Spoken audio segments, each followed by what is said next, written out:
do it. Start it. Why? There it is. Now we're going. Look what is surprise. One of your favorites, one of my favorites, with jazz hands today and a t-shirt. It's Celeste Headlee, fresh off the road, fresh off turning in a new book that you've been working on for apparently a long time. I don't know if you're allowed to talk about it. I should have asked you before I hit record, but you did post. I am. Yeah. Yeah. I mean, I've been working on it for 9 years. It's a book about my great grandmother. It is very different than every other book I've ever written. And it has been, when I tell you this is the hardest thing I've ever done, I mean, by a mile. It is. And Because it's personal and you want to get it right, or?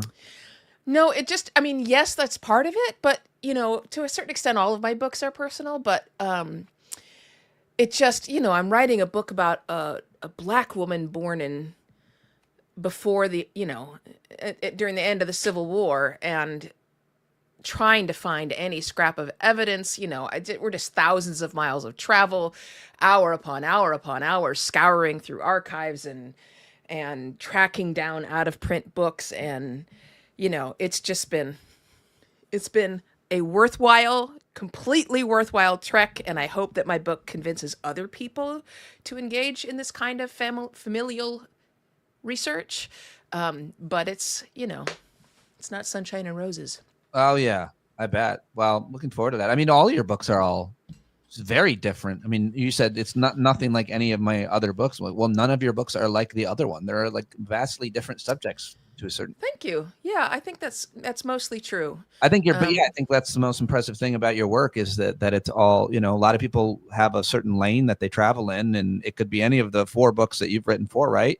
That a person is, an expert on, whether communication or race, or not too many people writing about doing nothing, but a lot of people stole from you. So yeah. You started that genre. All right. Maybe a Stoic did somewhere, but anyway, yeah. Congratulations. That's great. Thanks. That you turned it in. It must be a relief. I'm excited. When will It is a huge relief. It comes out next fall from Flatiron Books, which is the boutique imprint of Macmillan. We have a cover. This is the exciting point. It starts going into publication, and every few weeks, 2 or 3 weeks, you get another version of it to look through again. By the time your book gets published, you've read it. I'm not surprised, by the way. Just a quick self-interested question on book publishing. I wonder if people would be interested or not. But it feels like anybody can self-publish a book, but to get a publishing house to publish your book and to make any money off it, you have probably had to have at least written a book before. But then sometimes I'm like, I see books, including some that get pitched to me, and I'm like, how did a publisher say yes to this book? And only because who would want to read it? I'm not saying it's not a good book, but like a publisher pays for a book because they want to make money. And I'm like, this is such a weird idea. It's encouraging when I see it because I'm like, well, maybe somebody will like my idea. But the question is it really hard to get a book published these days, or is it really hard to make money getting a book published? That's my understanding, but both. It seems like both. They're separate things, right? But they're both true. I mean, I have no idea how difficult it is at maybe some of the small publishers, right? Some of the publishers will put out a very limited run of a book, right? They're assuming that you can sell at least a few hundred copies of it, right? At one of the big publishers, Viking, HarperCollins, Penguin, etc., Macmillan, that's more difficult, right? Because they're not going to put out a few hundred copies of the book. They're going to put out thousands, and they're going to come out hardback right away. And it is really difficult. So my book, Do Nothing, just passed, not just, but a little while ago, passed the 100,000 copies sold. Wow. And I think a fraction of 1% of authors ever sell more than 100,000 copies of a book, right? And there's something that, you get an advance, and I think somebody's going to tell me that I'm wrong, but the average advance right now is not a lot. I think it's somewhere like maybe 30,000, maybe 50,000 bucks. It's not a lot of money. And maybe that sounds like a lot of money to people, but we're talking about, if you get $30,000 advance and it takes you years to write a book, which most people it does, you have to divide that 30,000, which you don't get all at once, right, by the years it takes, right? So even with that low of a book advance, very few books ever earn out, meaning very few books ever earn enough in profits to ever pay back that Right. book advance. So yeah, it's difficult. And I wouldn't want to be a publisher. I mean, can you imagine having that job of trying to guess what books people are going to care about? Right? Like if you think about some of the books that really go big and they're not from celebrities, things like a book about introverts, who would have ever thought? Or that book about organizing. What's the name of the Marie Kondo? Kondo, that one Yeah. worked. That one worked on me. Yeah, but who would have ever predicted that, right? I predicted it. Did you? Yeah, I said if a very like educated Japanese woman, which I think is redundant, don't they? They have pretty good education over there. Writes a book about organization. I think it'll do well, and I think it'll affect me. And I pitched it, but then she ended up writing it, or so. I didn't know who she was, so whatever. Right. Yeah. Anyhow, it's a tough business. It's tough. All right. And you know, all those books that end up like by celebrities, very few of those even make money in the end because they'll sell a ton of copies in those first few weeks, like the politicians and stuff, and that's it. People don't go back 5 years later and pick up a copy of that book. That's well, I just picked up Governor Sanford's book, actually, so you're wrong about that. Mark Sanford, famously not of the Appalachian Trail, that one. Well, did you hear the new salacious gossip about him? Yes. Right. Yeah. You're talking about Olivia? Yeah, let's not be salacious, but yes, I heard it. We're not talking about Olivia Nuzzi, are we? I hope not. God. Somebody did write a good piece. My friend Colby Hall at Mediate wrote a good piece about the atmosphere that creates someone like her in terms of what media, how journalism. I read that. Yeah.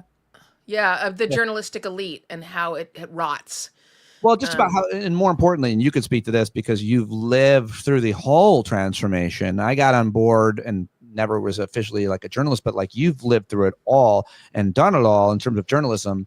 When you started your career, things were a lot more traditional in terms of print and radio and television. And now at this point in your career, it's so much less about journalism and more about personality and media savvy and conflict and obviously clicks and algorithms and so on. And I think that he was just talking about now it's more about personality, hence Olivia Nuzzi's success versus, journalism that of someone, name any respected journalist throughout time. I mean, I think that's always been the case. If you think back of journalists that are actually famous from prior generations, right? Most of them were pretty big personalities, right? That's what gonzo journalism is all about, right? I think there's a difference now in terms of what's tolerated, the level of incompetence that's tolerated. Olivia Nuzzi, in the end, is a terrible writer, and her reporting is not good, right? There's How dare you? Well, I won't go into all that stuff, but it's not good. And so, say what you will about some of the other big personalities we have, and you can say a lot about the egos that have been involved. But it was fact checked and it mattered, right? Now it's like, as long as you can get clicks, which is what drives revenue, they don't care. But I don't think, here's my glass half full moment. I think the public actually cares, most of the public. I mean, look at the success of your show, right?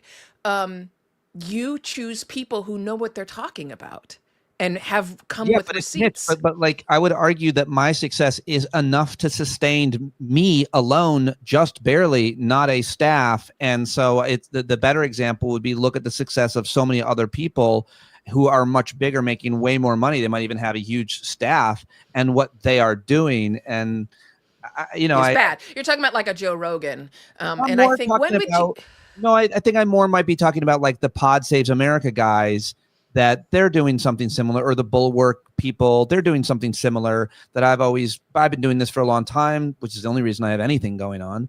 And credibility and it matters. And obviously that's my currency in terms of the guests that I have on, frankly, like yourself.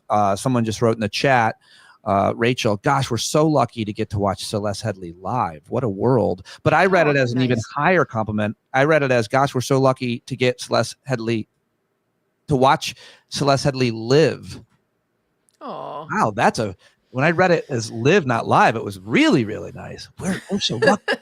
to watch her live and do her work. Anyway, that was, I mean, your response to just the journalism final Yeah, point. I think people do value edited, fact-checked, truth-based, verified information. I think they do. I also think that people do value good writing. We're not always reading it. Many of us are not actually reading an entire article. Yeah, what is this And reading? there's lots of reasons for that. I'm going to give everyone a pass on this because, we're being our behavior is being changed for us. Yeah. But I think people do, in the majority, value those things. It just has become more difficult to make a living at it, and the celebrities are crowding out the space. And the temptation to say stay in your lane is so strong, but I don't believe in staying in your lane. Like, I don't think I should be telling anybody to stay in your lane, but I do think that if you're going to make a living as an interviewer, you should probably study the craft. Like, we've talked about this before. Like, why are you bothering to make a living and suck up all the air in the room with an interview that's terrible? You're wasting everyone's time. One thing you learn, a good interview tactic is to come with, a lot of preparation, come with, in this case, my conversation with you, a lot of questions, but also be prepared to pivot and ask something else, which is what I'm about to do right now, because you just said our behavior is being changed for us. And I want you to elaborate on what you mean by that. Well, I mean, it's no surprise that since the aughts, that the technology that not only are we using in our personal life, but has been required in our professional lives for most people, changes our behavior. Here's the thing that I don't think people truly appreciate, which is that your beliefs and your identity are about the things you repeat. The thoughts that you have are just thoughts. They're not true. Right? They're just thoughts. Emotions are just emotions. But when they're repeated, that's when they become part of who you are. That's why, surprising me at least, self-affirmations and self-talk is so powerful. Like Celeste, as of 1998, would have been like, that's a bunch of hooey, affirmations. Why don't you just, use crystals and... You did use the word hooey a lot back in 98. I know that. You used it on air. But it's in fact the case that you can change your brain just through what you say out loud and what you say to yourself. And so when I talk about our behavior being changed for us, it's because these things are being repeated to us over and over and over in a way that we can't escape them. Yes. Very well examined, very well elaborated. We could talk about that for the rest of the interview, but I just have to get your take on, as always, I mean, I love your analysis on all kinds of different policy issues and cultural issues, but I also include, and I think a lot of people like this about you, there's a moral clarity that you have. And I saw it coming out yesterday. And I always love when I see you posting on social media about things like this. But I wanted to ask you specifically about your reaction to or feeling around when the President of the United States attacks female journalists the way he did yesterday, one calling her a piggy, which has resulted in some pretty amazing memes of him as a pig. But more importantly, or equally as importantly, when a journalist, the ABC News journalist, asked the actually perfect set of questions in such a way that, anybody I think would be impressed or, respect being asked by, in this case, the president sitting next to Mohammed bin Salman and everything that he is. And his reaction to both of them, my just quick point on it was, we can never let anything get normal. Certain things are going to be normalized. We just can't keep track. But man, calling someone a terrible person, whether you're the principal of a school or like the head waiter or anyone, is bad. But calling a journalist a terrible person and a terrible journalist for what they are doing, it's done for a reason. We can understand it. But what is your reaction to the way specifically he does this to men too? Plenty of men, but it's a bit different, and it's always a different tinge. And we know about his history with women, and unfortunately we have to learn more about it every day. But what was your reaction to that, and how do we not allow that to become normal? Well, let's deal with the Trump part of it immediately, which is that I don't need to tell you, even in comedy, we know the difference between punching up and punching down. Talking to men like this is not the same as talking to a woman who is already disadvantaged and probably making a lot less than every other male present. And we already know, there is a bottom with Donald Trump. The difference is every time he reaches it, he starts digging. So, like, I'm not saying his behavior is acceptable. I'm saying it's expected and it's not a surprise to anyone. He is repellent and he is beyond the pale. The thing that bothered me, and you probably saw my rant on Blue Sky about this, is that every woman, at least in America, who has been working for any period of time recognizes the bullying that these women were unfairly targeted with. It's sexual harassment is what it is, that they received from Donald Trump, and that other women and people of color have received from Donald Trump. We all recognize that. That's familiar.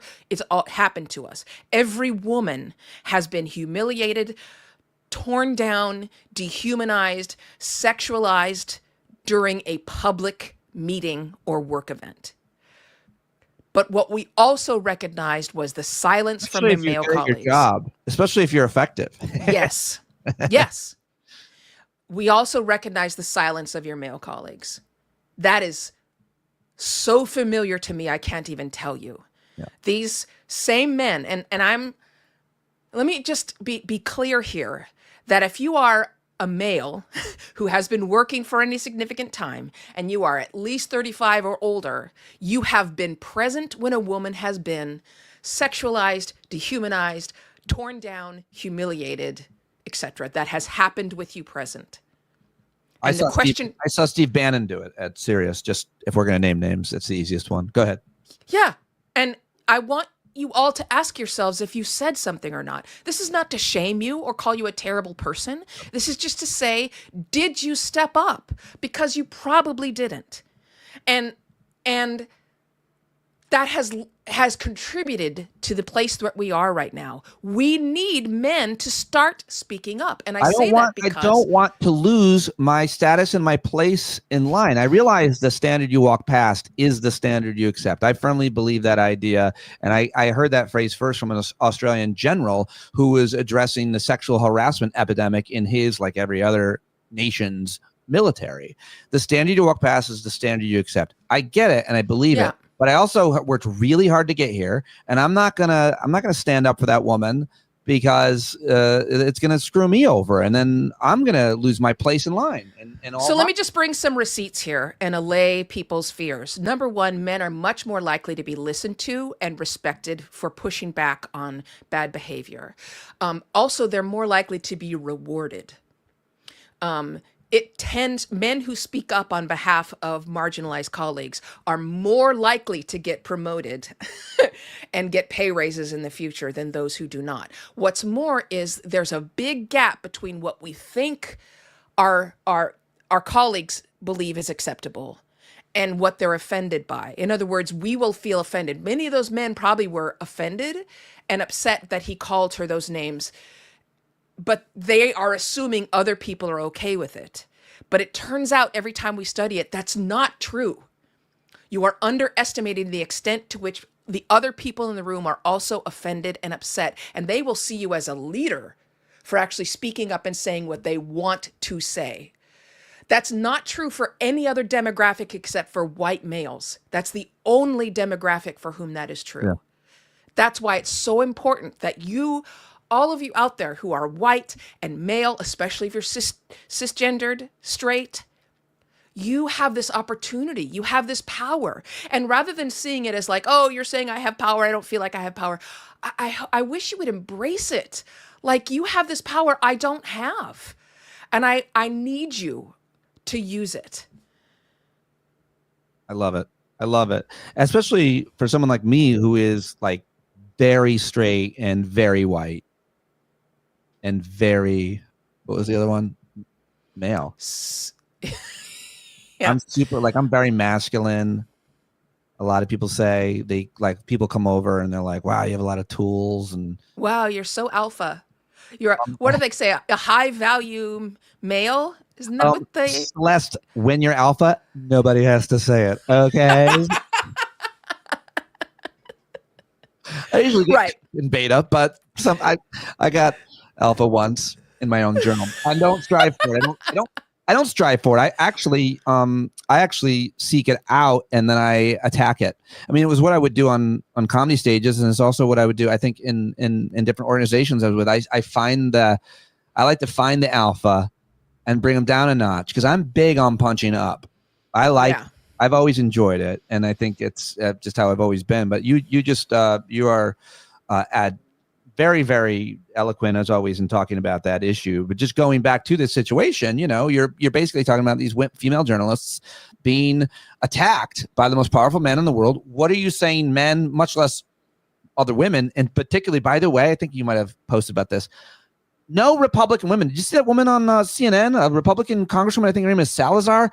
The shame that should be brought upon her and other women who not only, it's one thing to be silent, it's another thing to pile on and support, which is what she's doing, or looking the other way or make an excuse for. What should she or other women, and more importantly, what should the men do in that case? I mean, there are women attacking the Epstein victims, these girls who were trafficked at age 14, and saying you should have done it the hard way rather than trying to get ahead by using your body. Are you effing kidding me?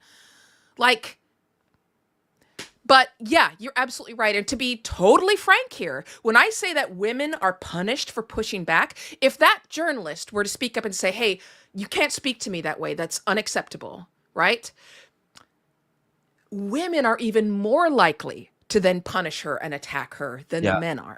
Yeah. So I'm not giving anybody a pass. The only reason I'm speaking to white males is because you have the power to change things. Right. It's not that you're the only ones doing this completely crappy stuff. But yes, you are right that everyone should be speaking up. But even more than that, her employer, these corporations, these networks need to be stepping up and saying that's unacceptable.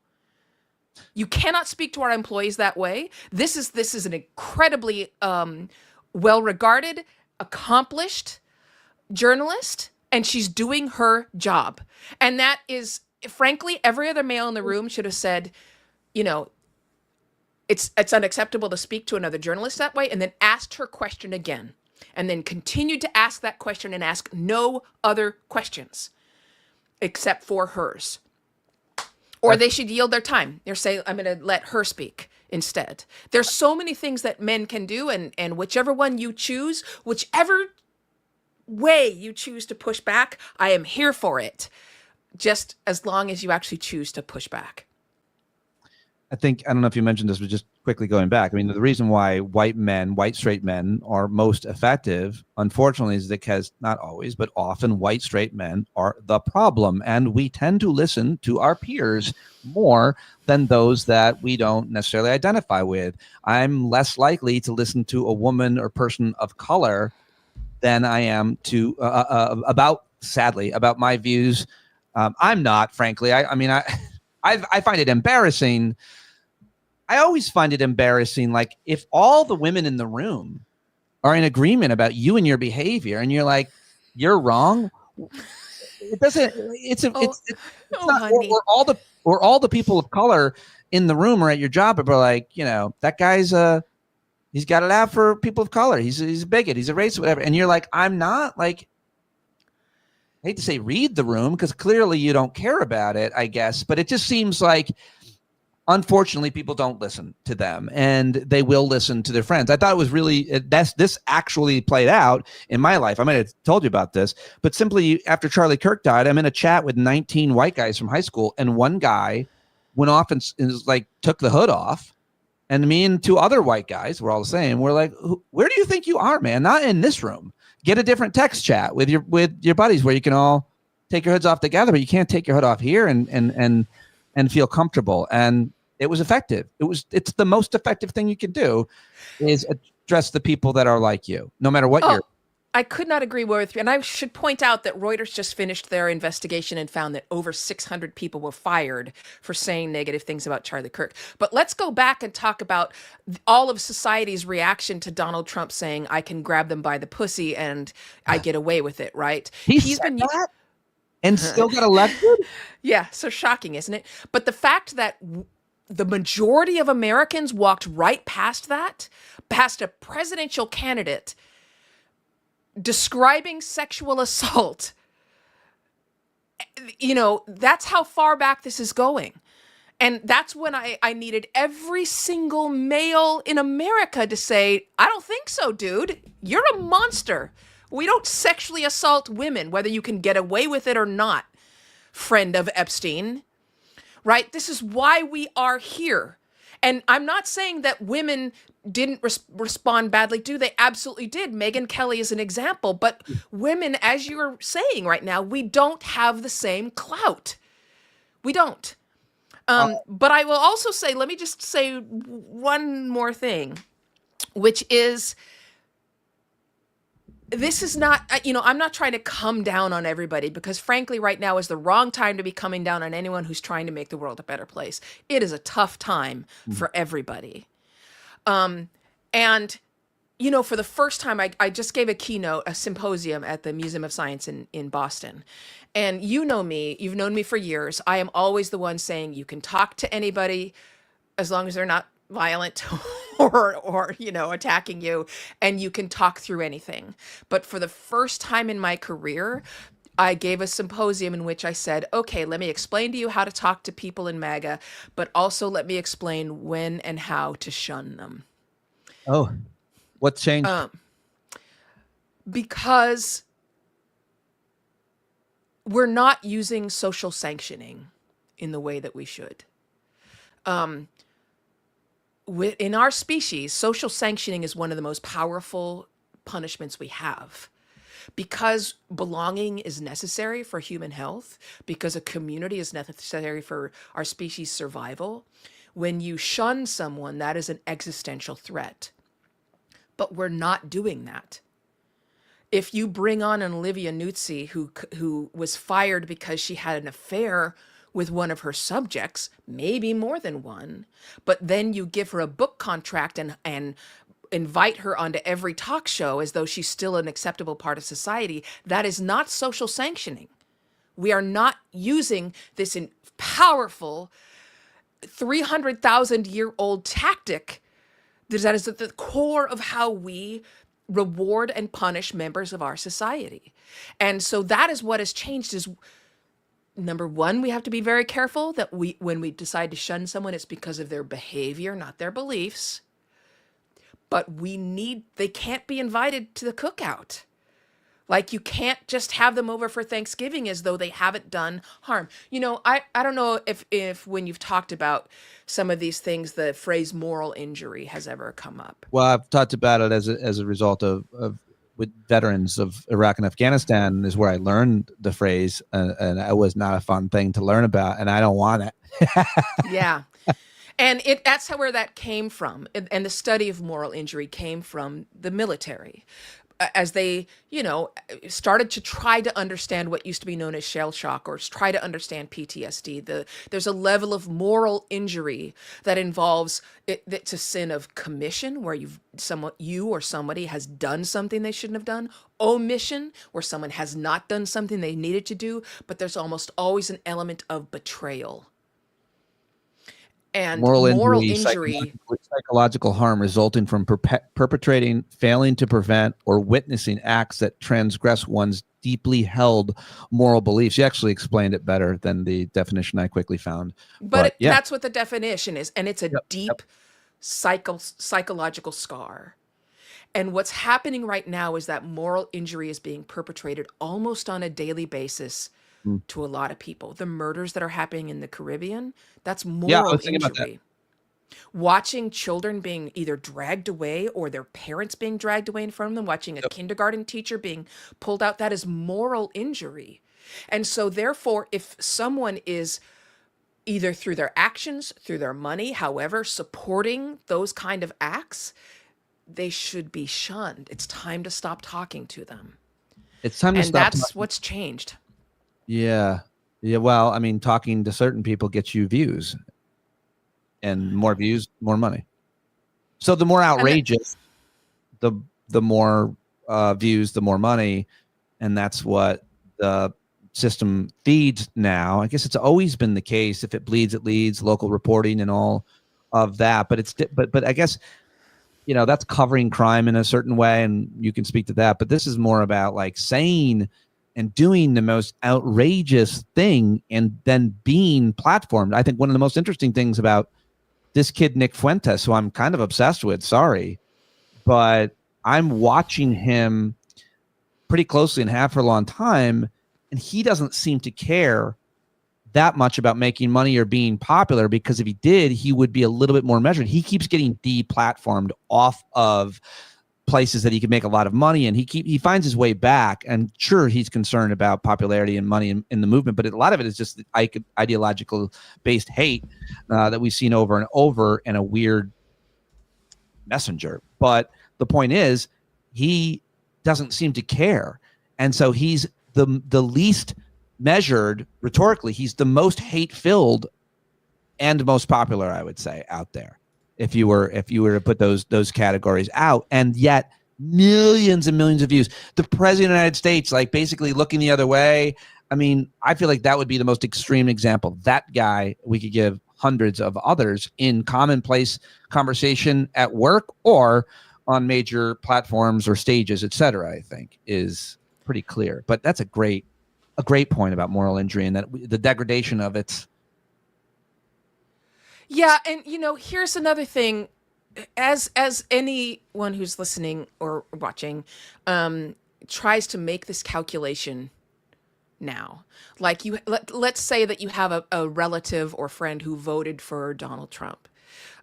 Is that moral injury? Is that their behavior and not their beliefs, right? Does that deserve social sanctioning? Everyone's going to have to make that decision for themselves. I would say no. I think it has to be more active. Like if they've sent money to an organization that does this, if they are in some way or other supporting in a tangible way any of these actions, then yes. But here's the thing. We, as human beings, we are evolutionarily programmed to seek out attachment, right? When we talk about attachment theory, most of the time they're talking about attachment between children and parents, right? But there's also attachment between people and objects. For example, people can become attached to the Confederate flag, right? This is something that is less well understood as opposed to the attachment between a parent and a child. But we can become attached to objects. A child can become attached to a stuffed elephant. We've all seen our dogs. Some dogs get attached to what they call their transitional object, right? Like their emotional support. I was attached as a 16-year-old boy. I was attached to a soccer ball pillow that had a hole in it. But that's not. I know what you're saying. That's neither here nor there. But the reason for these attachments, I had sex with the soccer ball pillow. I just wanted to make sure you missed it, and then I felt like other people. My mind doesn't immediately go there. I'm going to be honest with you, Pete. When I hear soccer ball with a hole in it, my mind does not immediately think shoving my penis in it. That's not where I went. Well, that's where I was, and I was very attached to it. But now I've ruined the entire. Literally, in some cases. You did it. You took it further. You were above it, and then you decided to join and lower yourself to me. That's right. I did. Kind of my audience. Yeah, for a joke that wasn't even very funny. Yeah, I know. For no reason. No. But the attachment, this is a really good point you're making that I've destroyed. I don't know if you can get back to it, but I can pick up. Let me get back to it. Because the reason for this attachment is existential terror, meaning our fear of death. And that sometimes leads us to attach ourselves not just to people or objects, but to belief systems. Yep. And sometimes that's helpful. Right? Sometimes that makes you join an anti-poverty group. Sometimes it makes you join a BLM group, right? But sometimes it means you join the Proud Boys, right? And when someone grabs onto something as a defense against existential terror, this is what's important here. They will not let go until they feel safe.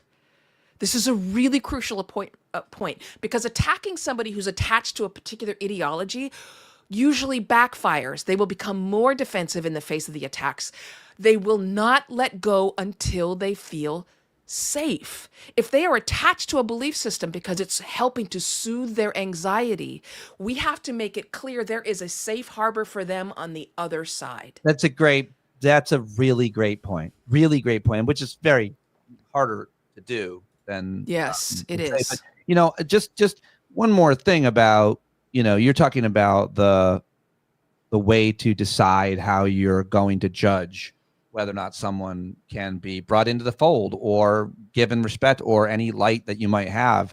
And, every person is an opportunity to offer kindness. And I start there. And yeah, maybe they voted for Trump. Maybe they supported him with their money. But, for me, and I think you're probably getting at this to a certain extent, it's not about the things that he has done as much, because I'll give people a pass and being ignorant. Maybe you didn't know, you're not paying that much attention, but there's no way you didn't know that he's a shitty person and he treats people awful, and he talks to people, and he the most vulnerable people. And that Congresswoman Salazar was asked by CNN's Jay Tapper about his comment about calling reporter piggy. Yeah. And she said, I can separate the personality from the policy or his position or something like that. And I vomited and punched a hole in my screen, because character is everything. And if you can look past the guy's character and be like, I'm okay with the fact that he's a piece of shit and has sexually assaulted several women and all that, and attacks every good moral person because of this or that policy. Like, what is that? Like, I have no space for you. How do you not judge his character or anybody like him as bad and giving them any light or respect? Yeah, I think she described him as being picturesque. He's a picturesque person, right? Gag me. I mean, so obviously I think Salazar should be shunned. She's doing actual harm to people. She's making my colleagues, female journalists especially, less safe. Yes. She's giving cover to those who want to do harm to women, and particularly to female journalists. So I feel like that's a no-brainer. Obviously not invited to the cookout. But the thing about deciding whether to shun someone or not, it goes beyond even just deciding, are they committing acts, or am I just do I want to shun them because of their beliefs, right? That's the first step. But the thing is, it's not effective if you don't tell them why you are shunning them. Say, Uncle, Bob, you're not invited to Thanksgiving this year because you did A, B, and C. If you stop associating with those groups, if you stop doing that, you are more than welcome to come back. Those are the two crucial components. You have to explain to them very specifically what it is that's causing the social sanctioning, and you have to explain to them how they could come back into the fold. That's the only way that it is effective. You can't just ghost somebody. In the chat, my friend Will writes, that's the core belief. They don't care about anything, they being, I guess, we're talking about. They don't care about anything until it impacts themselves. They act like dumb children. I mean, I think that is to a certain case true, but they're not dumb children. And we have so many examples of people who have had true transformations. In my book, Speaking of Race, I cover just a few of them, just a few of the famous stories of people who have literally changed their entire points of view, but it never happened because somebody argued them down. That never happened. Right. Let me ask you about a couple specific things that are happening. Speaking, I guess it all ties back together to get your analysis and reaction to one Marjorie Taylor Greene's turnaround. And, it's very easy to see through her and see the cynicism and not trust her at all and not forgive her for anything that she said. But this, on the same note, another thing can be true in that what she has done and said and standing in front of the survivors mattered. And it kind of broke the Republican hold in the House to a certain extent. And she and a couple of other Republican women are doing exactly what you said. I'm not sure if you're giving them any credit or respect, or if you see it as naked political ambition. What do you make of her specifically, I guess, and her turnaround, and how we should see her? So I don't obviously know her, and I frankly don't really care what any politician says, because we all know that what they say makes very little difference. All I care about is what they do, right? So I can absolutely give credit to Marjorie Taylor Greene for actually, as you say, helping to change the conversation among conservatives on Epstein. Frankly, I give credit to Lauren Boebert for doing the same thing, right? Like, she had to sit into the Situation Room with people high in the military berating her and threatening her, and she stood firm in her view of the Epstein files. Absolutely, I give credit for that, right? But the things that I disagree with them on are still an open question, right? Marjorie Taylor Greene is still recommending that people interview Nick Fuentes. I've seen nothing yet that shows that Marjorie Taylor Greene is not a white supremacist. So I'm open to that.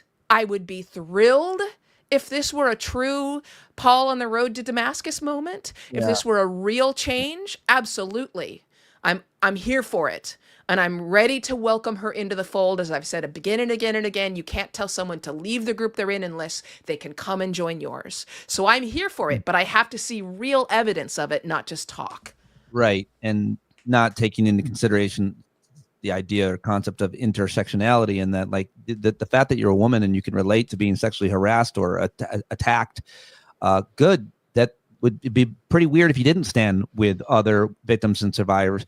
But the fact that you can't then take that experience and look at other marginalized communities, race, in her case, certainly sexual orientation, the trans community, which is like immigration status. Yep.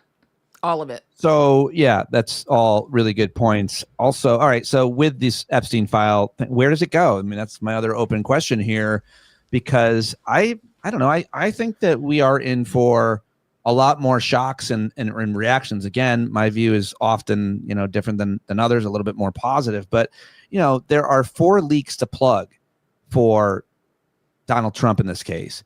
The survivors, Ghislaine Maxwell, the Epstein estate, and the DOJ, which is the one he's got a pretty good hold on.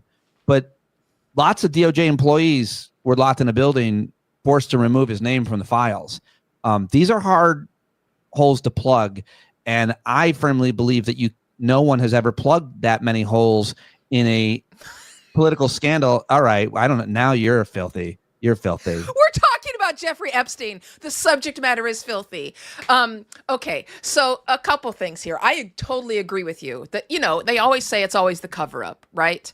And the fact that Trump has been successful so far in keeping the lid on this is to be said, I guess, in his favor. I mean, it's a little bit impressive, but he hasn't kept the lid on it, right, because look at how hard the lengths they have gone to bury this, to distract us, to do worse things to keep our eyes somewhere. And yet people have persistently kept going, the Epstein files released the files, and it's worked.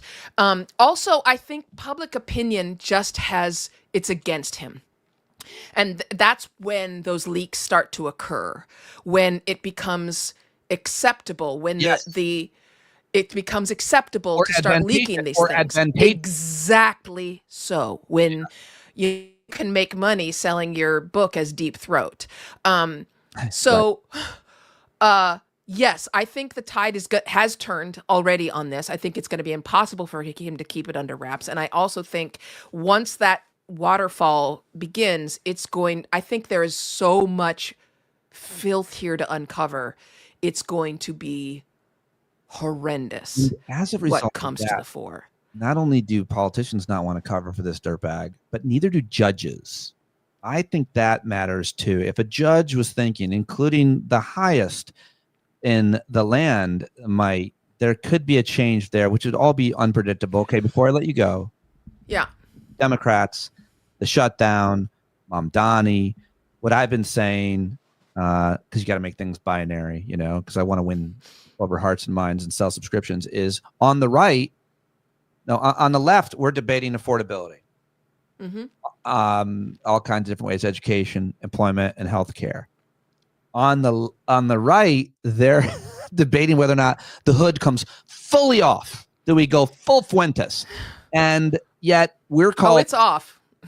It is. But staying on the left, talking about Mamdani and his policies, and the way that people talk about social democrats and their ideas is so absurd and so insulting to anybody who understands the history of this country and our economic policies, or the current state of things in fucking Canada or Europe. And the idea that we would do some of those things where they live longer, happier lives doesn't seem extreme to me. What do you think of his election and the conversation Democrats are having about the way forward?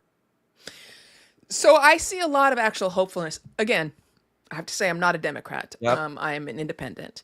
But I will say I see hopefulness in some of the younger Democrats that I see coming to the forward. I mean, people who like the mayor of Baltimore and in other cities where we are seeing politicians actually following evidence-based policies, saying, okay, I agree with you that crime is a problem in Baltimore. What's been proven to work? And lo and behold, when you do those things, when you create after school programs, when you create a walkable city, when you help people get jobs, it takes care of that problem. Evidence-based policies, not emotion-based or belief-based, but evidence-based. Yep. So the more that we see this, and here, let me end on a hopeful note here. Gen Z right now is showing it to be a remarkable generation.